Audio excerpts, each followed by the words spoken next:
Hi friends, welcome to my channel. జేడీకేడీ ఇద్దరు యువరాజ్ని అరెస్ట్ చేసి సాధు సార్కి అప్పచెప్తారు. ఇక సాధు సార్ జేడీకేడీలని పొగుడుతూ ఉంటాడు, మెచ్చుకుంటూ ఉంటాడు. You guys done a great job అని అంటూ ఉండగా ఇక యువరాజ్ని అరెస్ట్ చేసినందుకు జేడీ కూడా చాలా సంతోషపడుతూ ఉంటుంది. థ్యాంక్ యూ సార్ అని అంటూ ఉంటుంది జేడీ. మరోవైపు నిషికాకి జేడీ యువరాజ్ చేతులని మెలిపెట్టి కొట్టి ఇక కమలాకర్కి రివాల్వర్ గురిపెట్టి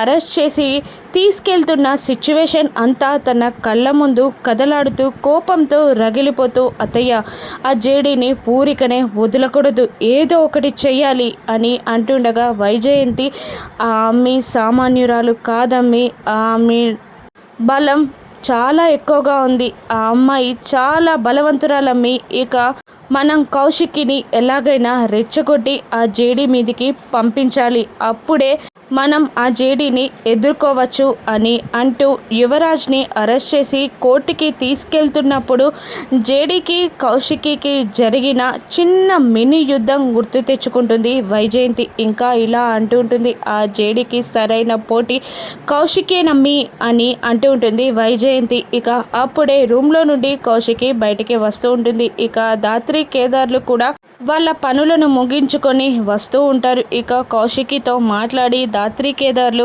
పైకి వెళ్తూ ఉండగా ఒక్క నిమిషం ఆగండి అని నిషిక అంటూ ఉంటుంది. ఇక నిషిక వాళ్ళని ఎందుకు ఆగమంది, ఇక జేడీకేడీ కేదార్ దాత్రి అని నిషికి తెలిసిపోయిందా? ఇక వైజయంతి నిషి ఏం ప్లాన్ చేసి కౌశికిని జేడీ మీదికి పంపనున్నారు? ఇక జేడీ కౌశికీల మధ్య యుద్ధం ఏ విధంగా ఉండనుందో రాను ఎపిసోడ్స్లో చూద్దాం. Thank you for watching.